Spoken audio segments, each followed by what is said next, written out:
Bienvenue, chers téléspectateurs, sur notre plateau, en train de suivre notre émission Écoute la voix de tes sentinelles.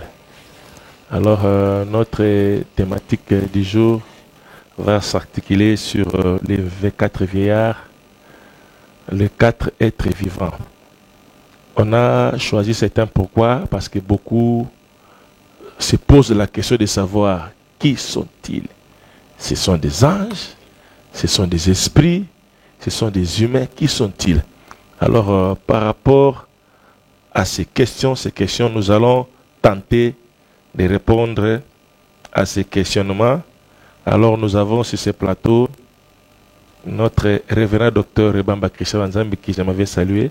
Bonjour docteur. Bonjour mon prophète. Vous avez suivi déjà la thématique. Oui. Un sujet aussi controversé. Exactement. On a été vraiment berné, on a été, je ne sais pas quoi, mais heureusement, il y a la VAR maintenant aujourd'hui. La VAR, on va vérifier toutes ces révélations-là à la loupe. Si c'est vrai maintenant, à la lumière des Écritures, ici, ce n'est pas problème de livres pour expliquer ça, mais la parole va, la Bible va s'interpréter d'elle-même avec l'aide du Saint-Esprit que Dieu a mis dans les chefs de l'homme de Dieu, le révérend docteur Christian Nzambi, qui s'est préparé pour répondre aux différentes questions au courant de cette émission. Comment vous allez, docteur? En tout cas, par la grâce de Dieu, comme toujours, Dieu nous garde parce qu'il sait que avant l'enlèvement, il y a un reste qui doit retourner à ce qui est écrit. Voilà pourquoi nous nous efforçons, malgré les problèmes, malgré tout ce que nous pouvons subir dans notre corps, Christ revient. C'est ainsi que nous voulons vous tenir en éveil pour que vous ne soyez pas aussi dispersés dans vos pensées, dans cette attente que nous avons tous sur le retour de Jésus.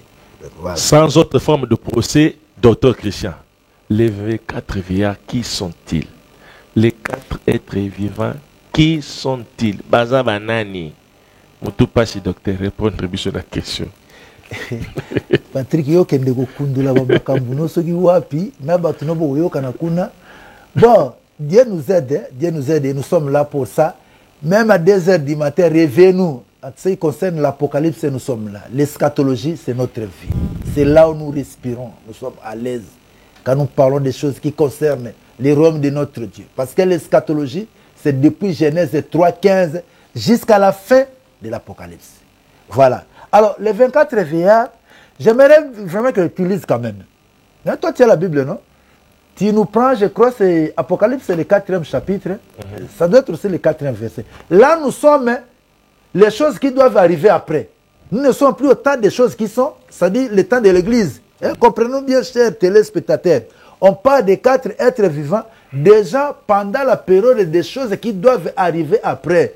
C'est-à-dire les 4 êtres vivants ne concernent pas le temps de l'Église, c'est-à-dire les choses qui sont. Vous pouvez lire pour moi. Voilà, Apocalypse 4, à partir du 4e verset, j'ai lu au nom de Jésus. Autour du trône, j'ai vu 24. Bon, peut-être si ça peut nous faire un plaisir, fais-nous la joie de commencer. Hein, de commencer. Chapitre, verset 1. 1, oui. Après cela, j'ai regardé. Après cela, quoi? C'est-à-dire après le temps de l'Église, chapitre 3, parce que nous sommes ici au début du chapitre 4. Voilà. J'ai regardé. Et voici, une porte était ouverte dans les ciels. Était ouverte dans les ciels. Nous ne sommes plus sur la terre. La première voix que j'avais entendue, comme le son d'une trompette, Le son d'une trompette. et qui me parlait, dit, monte ici. Monte ici. Un instant, pasteur prophète Patrick. Il a entendu la voix venant du ciel qui lui monte comme le son d'une trompette. Alors maintenant, la question que je peux vous poser, vous posez toujours les questions. Maintenant qu'il va sonner la trompette pour l'enlèvement. Parce que j'ai rencontré Branamis avant de venir ici, il m'a dit que non, c'est un message. Mais ils ont dit que la voix venait du ciel comme le son de la trompette qui dit monte ici. Et maintenant qu'il va sonner la trompette pour l'enlèvement. C'est moi qui pose les questions ici. Merci. Vous pouvez avancer. Okay. J'ai tout compris. Je prends au nez et il me parlait, dit, monte ici. Monte ici, la voix lui dit au son de la trompette, monte ici. Entre parenthèses, parce que nous continuons, nous sommes déjà dans le bain de la parole. Et la seule personne qui est capable de sonner la trompette, et lorsque ce son de la trompette va sonner, qu'est-ce qui va se passer? 1 Thessaloniciens, le 4e chapitre, quand vous lisez à partir du 15e verset, la Bible dit que quand le Seigneur lui-même, au son de la trompette de Dieu, à la voix d'un archange, descendra du ciel, et les morts en Christ ressusciteront. Si vous comprenez l'ampleur, l'incidence qu'a ce son de trompette, lorsque ce son retentit, les morts font quoi? Ils ressuscitent. C'est-à-dire tous ceux qui attendent de l'avènement du Seigneur Jésus depuis Paul. Alors vous me dites maintenant que c'est le message de Branham qui va sonner le son de l'enlèvement. Mais il est mort. Or, pour que les gens ressuscitent, ce n'est pas un message. C'est Jésus lui-même qui sonnera, comme il avait dit à Lazare. Lazare sort. Et ce jour-là, le son de la trompette avait sonné et c'est Lazare était sorti. Et lorsque le son de la trompette de l'enlèvement sonnera, et les Paul, et les Pierre, tous ceux qui sont morts dans l'espérance, ils seront comment? Ils seront ressuscités. Donc nous réglons ici certaines choses, mes frères. Nous vous apportons la connaissance qui donne la vie. Si on vous dit que c'est un homme qui va sonner cette trompette pour l'enlèvement, c'est un gros mensonge. Donc il est vraiment, comme ces gens-là sont devenus tellement apathiques, finalement ils ne croient même pas ce qu'eux-mêmes disent. Je me pose la question, est-ce qu'un homme peut sonner la trompette pour l'enlèvement? Alors que c'est celle Jésus qui a la capacité de faire ressusciter les morts enterrés même pendant des millénaires. Est-ce que le message à Moutoko peut ce message n'est pas ressusciter? Branham me lui me colle le message à Koufa za ressusciter. Ba adepte ne ba zuri relève ba on peut pas Koufa kalamingte avant que Yesu ya ba ressusciter peut moutouté. C'est quoi le message ne ressusciter ba tne? Le son de la trompette, c'est la voix de Jésus. C'est ça. Alléluia. Ici dans ce cas d'espèce, c'est Jésus seul. Donc ba tuba ko sabino te ba téléspectateurs non, son de la trompette c'est un message. Message en peut ngo te amaka. Ti bazo dinda, mbula noye ko betaka chaque jour. Si ma fausse connaissance, seule l'arche va planer au-dessus. Et puis il faut battre balal. Comme bah 10 vierges, bazelaki, bayembi, balembi. Tant que bah 10 vierges, vierge fort, sage, balali. Ndena boutou. Si comme trompette, ça dit, et Betty. Jésus viendra quand on s'y attend les moins. Tant que maïena battu ça, le col est bungi. Mais ce n'est pas aussi longtemps. Il y a mousikate. Azoya. Papa, quel est le bêtis? Ils ont un message à Moutouté. Un message à Ngozoté, ma casse, Paul, c'est quoi? Wow. C'est un message que ça me sonne. Continue, mon frère. Parce que si on dit moi, Moutango, il y a Koufi. C'est quoi le message? Non, non, c'est que c'est quoi? Message n'a pas au sexe. Ok. À suivre. J'ai continué la lecture. Monte ici et je te ferai voir ce qui doit arriver dans la suite. Ce qui doit arriver dans la suite. Tout le monde, ce qu'on attend à l'église, dans les choses qui sont, c'est qu'on a accès les choses qui doivent arriver dans la suite. Dans la suite. C'est-à-dire après l'enlèvement de l'église. Ok. Aussitôt, je fus ravi en esprit. Et voici, il y avait un trône dans le ciel. Dans le ciel. Et sur ce trône, quelqu'un était assis. Alléluia. Celui qui était assis avait l'aspect d'une pierre de jaspe et de sardione. Oh Jésus. Et le trône était environné d'un arc en ciel semblable à de l'émeraude. Là, nous sommes où? Prophète Patrick, s'il faut respecter les textes, nous sommes où? Au ciel. Au ciel. Autour du trône, j'ai vu 24 trônes. Aïe, aïe, aïe. Et sur ce trône... Il les a vus où? Les 24 là, il les a vus où? Les a vus où? Namabele? Toujours au ciel. Toujours au ciel. Et sur ce trône, 24 vieillards assis, revêtus de vêtements blancs, et sur leur tête, des couronnes d'or. Du trône sortent des éclairs, des voix de tonnerre. Devant le trône brûlent 7 lampes ardentes qui sont les 7 esprits de Dieu. Ça, c'est déjà 4e verset. 5. Non, il faut pas là. Il fallait se limiter au 4e verset. Donc ici, on nous donne l'aspect du trône. Jean fit ravi en esprit après les choses qui sont. Comme on l'avait dit autrefois, jusqu'à ce jour, nous ne faisons que circuler là, tournoyer là tout autour des chapitres 2 et 3. Tantôt Éphèse, tantôt Smyrne, tantôt Pergame, tantôt plutôt, on est toujours là. Et quand le temps des chapitres 2 et 3 sera arrivé à sa fin, c'est alors que on nous amène dans une nouvelle dimension des événements eschatologiques. Là, on nous montre quoi? Le ciel. Le ciel, le trône, avec l'arc-en-ciel, et tout autour du trône, il y a combien? 24 trônes. Et si les 24 trônes, 24 vieillards. Vous qui m'a kambutata. 24 vieillards, les ali batoté. Et au coquille qu'on enchaîne, na yango, comment on a. N'a pas 4 êtres vivants. Peut-être qu'on comme en Apocalypse chapitre 5. L'erreur aussi est venue, je crois, d'Irénée de Lyon. Parce qu'Irénée de Lyon, je crois, au 2e siècle, lorsqu'il a interprété les 4 êtres vivants, les assimilant aux 4 évangélistes, Luc, Marc et ainsi de suite. Bon. Et Zukoulé Wana. Libéla. Et Batobalouka, juste va creuser en profondeur pour comprendre. Oui. On peut approcher ça comme ça, de cette façon. Qu'on approcher un bon, mais ce n'est pas ça l'exacte vérité. Les 24 veillants, que non. Un autre courant nous dit, non, ils allaient 12 fils et 12 fils et comment y a Jacob, les 12 tribus d'Israël, Bango, aux Upesikoboé, les 12 apôtres de l'agneau. Quand bien même que les 12e apôtres, Bazaga Babundana, Bissoto Paul, Batomuso Babino, Mathias, guerre, finalement. Or, mes frères, ce qu'il y a une interprétation en abongo, obomi Bible, Mbappé, obomi na révélation en aya, Apocalypse. Parce qu'on nous dit que Jean fit amené au ciel. Et il a vu 24 trônes avec 24 vieillards assis. Bon, mais maintenant, lui-même était où? Il est aussi assis là-bas. Il se voyait aussi lui-même là-bas. Donc, mon prophète Patrick, Nalobaï Bouetala, heureusement, va rayer. Il fallait bosser de la vara à Katalikabou. Boganga qui, wow, avant Pamba. Ce qu'on va rabandi ko tale loko moko ko ba chrétien de Beri. To vérifier si réellement wo ba to bagangi ezabi. Ndeko ezabi wai. Wai ko lukuta. Ko présenter bisote que les 24 vieillards ezali 12 patriarches de l'Ancien Testament. Na les 12 apôtres de l'Alliance, c'est un grand mensonge. Papa, quel est l'Apocalypse? C'est pour toi enchaîner. Apocalypse 5, parce que tu fais un Apocalypse non aming. Quel est le 5e chapitre? On est là. Verset. Apocalypse 5, attends, verset 4. Non, Bandaka na 1. Bandaka na 1. 1 tina 6. Puis j'ai vu la main droite de celui qui était assis sur le trône. Un livre écrit en dedans et en dehors.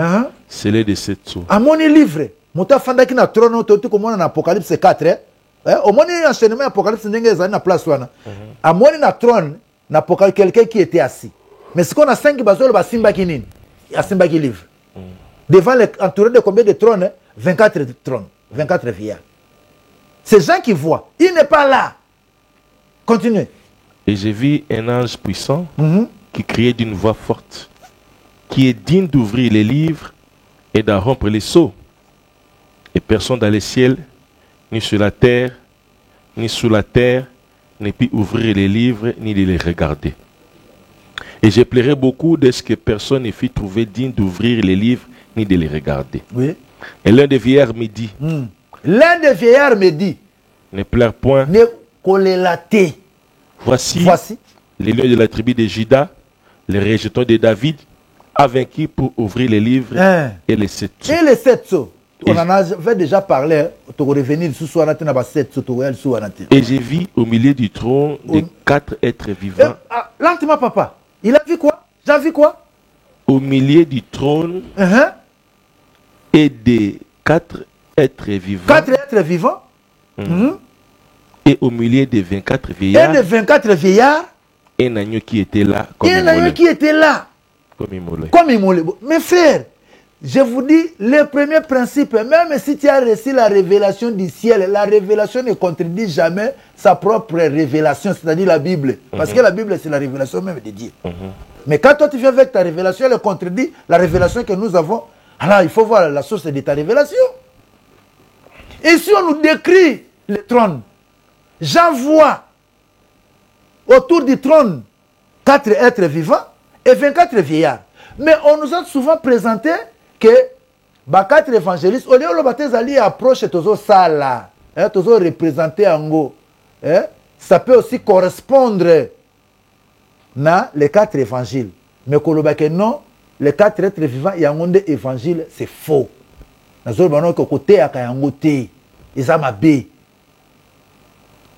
ils sont devenus trop apathiques comme ça. Ils refusent même de croire que la vérité leur dévoile le fait eschatologique. Tata. Awa bazoye bisabiso que Jean Amoni, Ami Moni Kunate, il n'a même pas vu ses frères, non. Parce que lorsque Jean pleurait pour le livre scellé, il a vu les 24 vieillards qui étaient là. Il pleurait, mais l'un des vieillards lui dit, ne pleure pas. Bon, suko papa, hier, ayokaka sangwa bakoko na été. Simeona, Lévi, Nani, Issachar, Zabulon, 12 patriarches. Ayebi histoire na bango. Botango bango balobake non, les 24 vieillards ezali, 12 patriarches na les 12 apôtres. Bon, siko ye Jean zo lela. Siko l'un des vieillards comme c'est que ne pleure pas. Siko so les araki muninga na ye. Mais bon on peut se dire bon. Mais il fallait y bailler prophète. Bah tant que tu pas ben monsieur qui babi que 12 ezaba apôtres. Parce que poste ne na occupa qui on pour y ya za fini là. Oui oui. Prophète reste mayo moko. Place de na occupé. Chez Zengo za vide. Voilà ndeko na ngai. Donc soko teli biloko mususu bolobi, pourquoi on nous a enseigné tout ça? Tala soko yebe lokote fandanier. Tika na tanango et ko s'éclaircir ya moko. O moni biso to force kango te parce que tanango to solo belango tuna la musanga tana 2h du matin. Na ko lobelango na pollen et si ko to yebite to robate awa na yebite. Na kende conférence na mata du prophète Patrick. Ba posanga question. Si le chiffre 666, nana bado beta ko beta. Mais en pleine conférence na yebisi bango depuis na terre bala liboso na zo question oyobo. Botikela ngata na kozonga. Ndengo siko bozo mona abo ba téléspectateur. Réponse ya question ana na okoma livre oyo 666. Parfois il faut to lo bakake na yebite. Et ko diminuer yote ba posanga question na kati ya conférence. Ndenga na banda ko te mena ndenge siko na ko zo question na e ko bota livre. Donc c'est pour dire que bate biso biloke bele muto alinga la saka yebi nyonso. C'est comme ça qu'ils se perdent. Olingo interpréter nyonso. Siko to tunaka. Jean azayi ko lela. L'un des vieillards lui dit ne pleure pas. Le lion de la tribu a vaincu. Si c'était son collègue Paul, ayebaki Paul, non? Il fallait attendre que non, Paul me dit, ou bien Lobinani, bon, c'est au Longoli Paul, bon, Matthieu, ayebaki baningane bazaki 12, ayebaki Pierre Tata, ayebaki baum de comme sous batade, banane, ayebaki bango, à quoi vous tanga, non? L'un des vieillards qui s'appelle ce qui peut, m'a dit qu'elle ne pleure pas. Mais ce n'est pas tout ça. Donc, bon, même si on a Babylone, comment on peut croire au mensonge? Yango merci to bimi kuna to kendeti. To yate. Donc, bon, même si on croire que les 7 c'est fungwama, to yate. 7 pour fungwama, il faut bête aya. Ce qui bête ayete, 7 c'est fungwama te. Mais bon, dimi si batu mensonge, dans le thème monde entier, lukuta.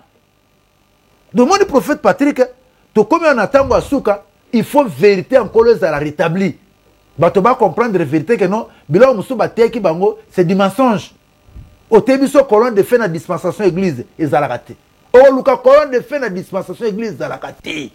Ministère Eli na dispensation église ezalakate. Wana ko yela biso tina ba arche de l'alliance. Pourquoi? To kutanga na zo rien. Soki bolingi to kutanga na Apocalypse.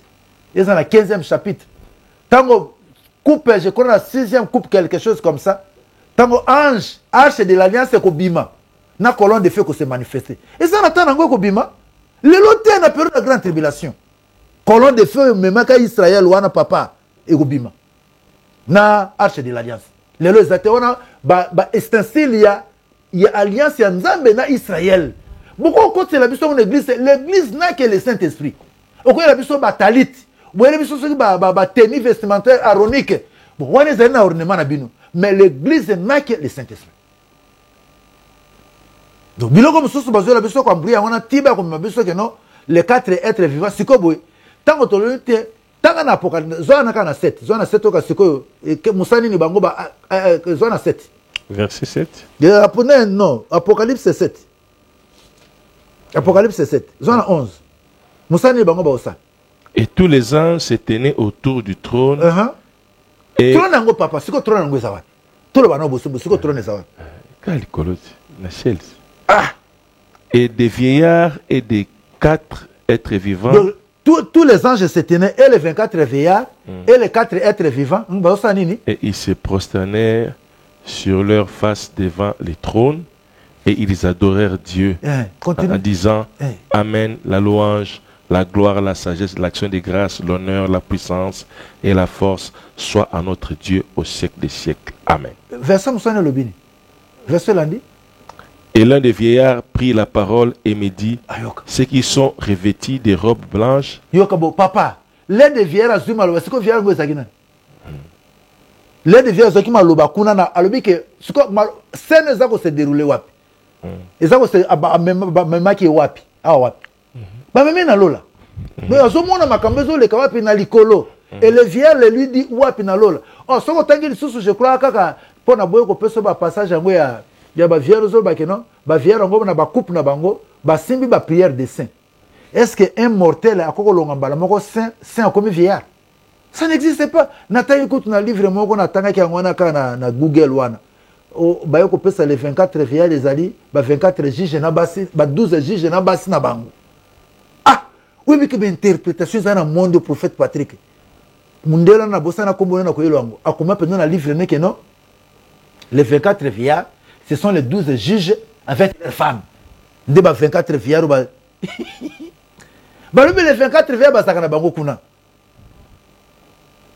Couronne, trône, simplement parce que ils n'ont pas d'ange n'engue bazana. Balobi que nous jugerons les anges. Baza ange mususu bazana baosa makamabe, bakosa couronné. O baosa makamalam, baza couronné. C'est comme ça les 4 êtres vivants, dans les 24 vieillards, ils n'ont pas dans contexte mon que zali ba être céleste. Owane zali to lingi sikoto vidéo comme si na bonzambe il n'y a que les hommes. Na lola zakana ba être mususu te. Omone loko ba to balinga ko laksa biso que notre Dieu na trône na ye, il n'y a que nous les humains. Alors que nous savons que les séraphins, les archanges, les chérubins, asana ba être belé tout autour de lui là-bas. Et nous les humains, tous allez kaka parimba créature ensemble. Pourquoi qu'on nie existence ya ba être mususu biso bato na ba interprétation na biso tomi kotsa ti papa na trône bonzambe ka biso bato. Alors que ni enlèvement salami ni résurrection de mort salami siko ba koma kuna ndenge nini. Bible zolo ba ke bato so ba kufa ils dorment dans la poussière. Siko ba 24 vers ngo tata. Siko ba ngo ba koma kuna ndenge nini. Il y a des questions quand vous vous posez comme ça, vous êtes bloqué ou avancez. Bon, bino boyebi biso ke zali bato. Bon, enlèvement, résurrection, il y a mort, il y a Ancien Testament et Salamate. Il y a Nouveau Testament et Salamate. Bon, si vous avez comme vous prophète Patrick, est-ce que vous expliquez comment vous avez dit? Pour nous, c'est la résurrection. Verset 13-14 au bout. Tout à l'heure, et l'un des vieillards prit la parole et me dit, ceux qui sont revêtis de robes blanches, qui sont-ils et d'où sont-ils venus? Ouais. Je lui dis, mon Seigneur, tu le sais, ils me disent, ceux qui viennent de la grande tribulation, oui. Ils ont lavé leurs robes et ils les ont blanchis dans le sang de l'agneau. Oui. Voilà. Donc, bon, Oana, Toko Fungola, dit pour la simple raison que ils ont na thème autour le bela, ils ont kunate. Tokuta bango, c'est-à-dire bato bandima qui ont dimilaka Jésus, babomio. on va persécuter pendant la période il y a grande tribulation. Il y a beaucoup de que non, si bango basé là jusqu'à ce que 42 mois il y a grande tribulation au coca. Si bato ba okufa lokola pe bango nombre na bango koka bon. Donc les 24 vieillards, les 4 êtres vivants, ce ne sont que des êtres célestes. Ce ne sont que des êtres célestes. Alors je mets quiconque au défi. Na bombi ba réserve, na ba cartouche na ngana zanango. Wana tiki bato balingi ba ya ko contredire vérité oyo. Ba yela biso que non. Aya la biso ba preuve que non. Ezali les 12 patriarches. Et Ancien Testament, na les 12 apôtres de l'agneau. Aya la biso ango. Amo ndé na ko buka ye penza ko koya penza na pete. Pourquoi? Parce que kokendeka libuso ko mona ke bolingi boti ambala moko, c'est-à-dire Jean. Ceux qui va présenter 4 êtres vivants, ba lobi ezali les 4 évangélistes, c'est-à-dire Jean, Marc, Matthieu et Luc. Pour dire que Jean se retrouve en même temps parmi les 4 êtres vivants, kaka Jean yewana zali susu parmi les 24 vierges, papa. De mukilango ezeka ya batona ya ba bilo mususu même ko respecter Bible. Donc on peut savoir l'interprétation en anglais. Et maintenant, bon, je sais pas. 24 vieillards, 4 êtres vivants. Est-ce que le peuple ceux qui nous a même une vision? Pour penser maintenant, tu auras ma casse à vision. Pour m'amour, nous avons mis la comité kuna, na moni ceux qui aigle, na moni ceux qui écriture. Merci. Mais ce que matikuna boui na minute beso au kutabango, ce qui siko boui le pas extase pas au kinde kuna boui. Ndenga ka Jean monaki. Est-ce que au kuta ba 24 vieillards, on a 4 êtres vivants, tout parce que déjà na Bible depuis bandi, c'est le marqué en Apocalypse de moniango. Bato ba mati. Pourtant depuis Genèse ba mata. Moko mata kuno o na moni mutu moko azana ba 6 ailes, azana boye na komoni na trône ma ezobima na trône do. Sero kuna mutu mtazo mona trône ndenge na configuration na yango. Mutu mtape sa selon ndenge amoni. Pour Ézéchiel amata amona ba 24 vieillards te. Et bato musu ba mata ba mona ba 24 vieillards te. Mais comme tour ya Jean qui komona bango. Ce que batonde ba robimana era suka to ce que bazali et compliquanga moke biloko ngwa. Mutu so mataka amona kaka na ndenge na ye. Mutu so mataka uniformité ezate. Tout le monde qui monte, il voit seulement ce qu'il voit, il descend, il explique. Il monte, il voit ce qu'il voit, il explique.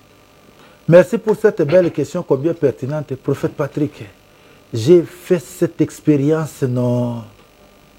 Je ne voulais pas rentrer. C'est pour la première fois qu'on comprend que et j'ai vu les cieux s'ouvrir. C'est-à-dire, quand on a dans la chambre, quand cet homme est venu me prendre, tozo kende. Nazo sentir que nazo tika nzoto na nazo moni mais na kufita nazo kende ndenge nini. Et on a commencé à traverser des espaces. Soto kei boye, to komi likolo, to moni firmama. Quand to komi côté net firmama nezalaki yango eleki, firmama mususu bimi. Et on a traversé comme ça firmama. Ah non. Obi ba vision mususu soko moni yango. Ozali sona ide tito kende okoma kena ko mona non.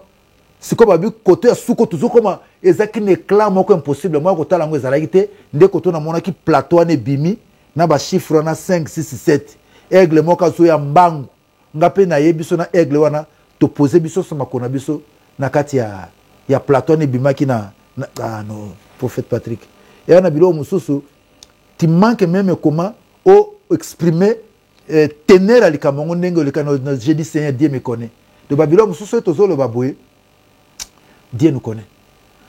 Ba vision dépendant de ndenge nzamba pesio. Omoni bango bazwa kindam ndam. Ba Ezekiel bazui baton so bazui. Mais Jean il ce privilège là parce que to comme na tango suka, il fallait ce comme piku nyonso. Au moins te livre Apocalypse et résumé ba grande doctrine sur la Bible. Divinité à Jésus. Et si c'est mon appel, c'est qu'on a mis tout na bo. Beno ba trinité na ba unitaire, bo tanga Apocalypse pour. Ce que vous voyez là elone. Or Apocalypse ngana na pété à sili tango. Vie église, assaltisant on a pété dans cette livre d'Apocalypse, prophète Patrick. Parmi les livres de la Bible, je vous conseille de lire beaucoup l'Apocalypse. Pour ma doctrine, il y a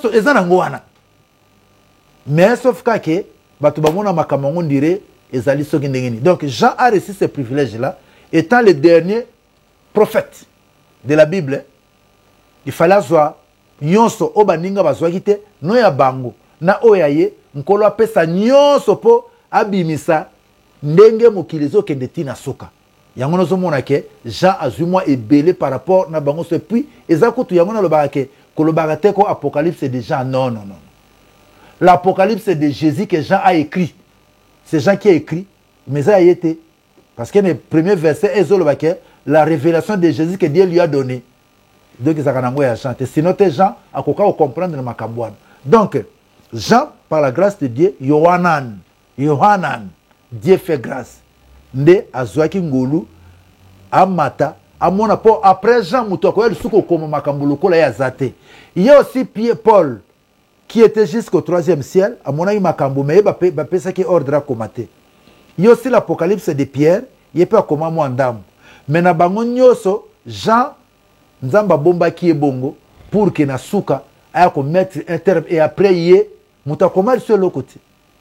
Donc, il y a un autre monde qui, il y a un ko souki ça, ko pesa batuyon surtout, na ba Ézéchiel, na ya ba oba mataka liboso surtout, pour que, à partir du livre Apocalypse, et synthétiser nyonso na ba vision ba Daniel ozomona nteke prophète Patrick Apocalypse asangisa nyonso ba livre ba Daniel ba nyonso ba Ézéchiel ba fleur ya kalo azai ko beta nango les 4 fleurs tout et ko donc ba prophète nyonso na tout eza résumé na livre nini ya Apocalypse. En tout cas merci révérend. En tout cas chers téléspectateurs donc Tommy Tung Samale sous-souté. Les 24 vieillards, les 4 êtres vivants ne sont que des êtres célestes. Potabi monte, trône ezaki likolo. Voilà. Tout se passe au ciel, donc ça n'a rien à voir des terriens ou des terrestres. Oh, azali, apôtre Boye, oh, yende, Judas, yende, ceux qui Ruben, ceux qui Siméon, ceux qui Nini Benjamin, Joseph, Ephraim et Manassé, Banani, apôtre, ça n'a rien à voir avec tout cela. De retenir seulement ce sont des êtres spirituel, point barre. Docteur, pour nous avancer, il y avait une question de... C'est la désolivier une question de nos téléspectateurs, donc, on va poser une question sur les désoliviers. Désoliviers, en gros, on a déjà au frère qui en gros, les désesprits et tout, mais on peut éclaircir. Na Élie, esprit d'Élie, Jean-Baptiste avait l'esprit d'Élie. Tango yé na Apocalypse 11. Moutango zena ba caractéristique il y a Élie, na Moïse. Parce que il y a qui batongo bana ya mutu n'importe qui batongo ba vivaka ba juifo bazalaki wana moli me côté lié ko na moli me côté ba bandi coopération. Est-ce qu'il n'y a pas de symbolisme dans ces histoires là? Il y a un peu est-ce qu'il y a des complicités là? Toi qui sais poser des questions, prophète Patrick. En tout cas, Zamba Pambolo Ponango, oui, c'est vrai. Bon, je pense, avant que je réponde à la question, chers téléspectateurs, vous comprenez déjà que depuis que nous avons commencé cette émission, peut-être 2 mois, 3 mois, nous avons exposé la matière du livre de l'Apocalypse. Vous-même, vous êtes rendu compte qu'il n'y a rien de trop mystérieux là-dedans. To lobeli bino to kena ba 7 sauts. Le lol suna lobi na bino que avant que ba 7 sauts et banda, il faut mettre aya. Ce qui va présenter ka biso ba 7 malheurs en avant qui salama déjà, ni na otako tala lobi na Google na mutona zolo ba no 4 cavaliers déjà et cavalier rouge salama qui na 2012. Donc na luki ngone so ne événement nini. Donc elo komoko na ne salami konati. Comme ça concerne les choses qui doivent arriver après. Le quoi to en attend église tozo zela que ceux qui bêtent aïe akobima wapi na empire romain obozomo na union européenne wana ndeko to bêtent akoya ceux qui aïe il faut prophète na epea bima akobima wapi na pays na décor na territoire zanini Israël na Palestine pe ba prophète akobima kuna yende akoya ko présenter na monde animé image ya bête le roi ya nani ya empire romain o eza déjà en gestation tozomo na ba guerre ba Ukraine et pousser ce que les Européens ont conscience que non, il faut travailler, tout armé, tout makambo, tout un ensemble fort. C'est alors que tu peux parler, ce qui a bimi, les 7 sopé et bandits. On va faire ça, et je mets quiconque au défi, aya ko démontrer que bête si aya, c'est-à-dire empire romain si bandaka nango bandakala alors qu'empire romain bandi abwe na 1993 tozo c'est la bête aya ce qui aye nde ba réalité à chiffre 666 tokoya koyeba yango to pesibino matière apocalyptique. Je ne pense pas que ça na ba sujet moko o lekibino mutu ake livre na bo banga kango toujours non to tanga ngo parce que to komi na tango qu'il faut ba mystère soit to bango que ceux qui les lot ozangi enlèvement tala makambezo zela biso c'est tout tango to ko simbaka un jour na ba cette coupe wana bomona makambe ko ya et ko la passe bande ko nanga. Voilà le temps favorable, voilà les jours de sali nazo senga bino vraiment to zela tête to ya ko mona kozande okufa. Et c'est mon abato bandimi dans nos monité. Voilà pourquoi aujourd'hui, nous devons croire, tout ça, quoi avertir bino, nous sonnons la trompette. Il y a quoi avertir bino que non, makambo comme un apocalypse, c'est koko qui s'est mabongo. Mais ceux qui battent qui biso avant que non, go, ben, des cornes, on est qui ba, écuménisme, na ba oni, lukuta. Makambo ne koko samanatana. Alors, le prophète Patrick a posé question à yo, si les deux oliviers. Les deux oliviers, je crois que tu as Apocalypse 11, verset 4, je crois, 5 ou 3, 4, quelque chose comme ça.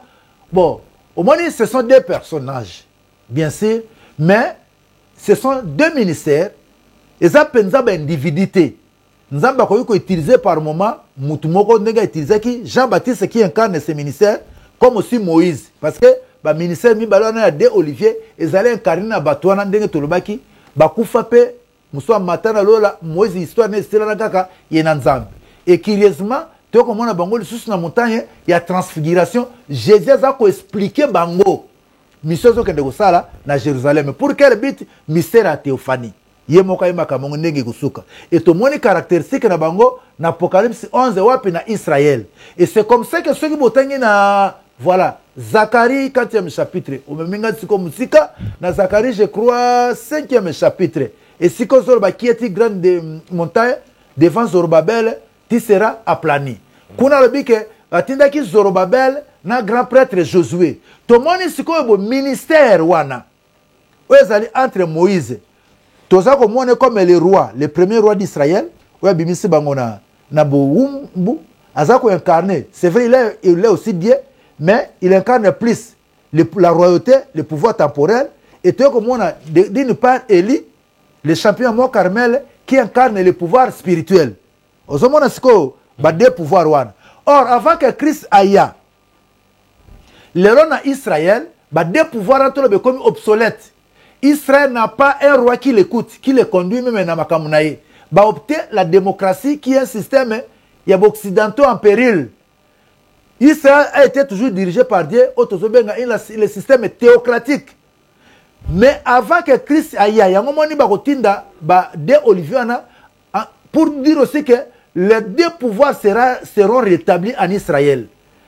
Avant que les véritables rois ne viennent, Israël va aussi des politiciens comme le roi David, va l'attacher au Seigneur et va peine à côté sur le pouvoir spirituel, bonzambe kozonga makas. C'est-à-dire les deux pouvoirs seront rétablis en Israël. Ndenge salamaki tant bazo reconstruire temple natan ya nani ya Zorobabel, to moni yango na personne ya grand prêtre Josué na gouverneur Zorobabel. Donc les deux témoins, les deux oliviers, ils allaient peut incarner les deux pouvoirs là, le pouvoir temporel et le pouvoir spirituel. Quand bien même le temporel de Dieu kozango lokola oyote, temporel nzambe yango saka miracle loko monaki Moïse, na ba maya zo kabola. Parce qu'il est le roi, comme il est le roi, miracle, il fait ça. Il a d'ailleurs. Le roi David, Azaki, roi, il n'était pas sacrificateur.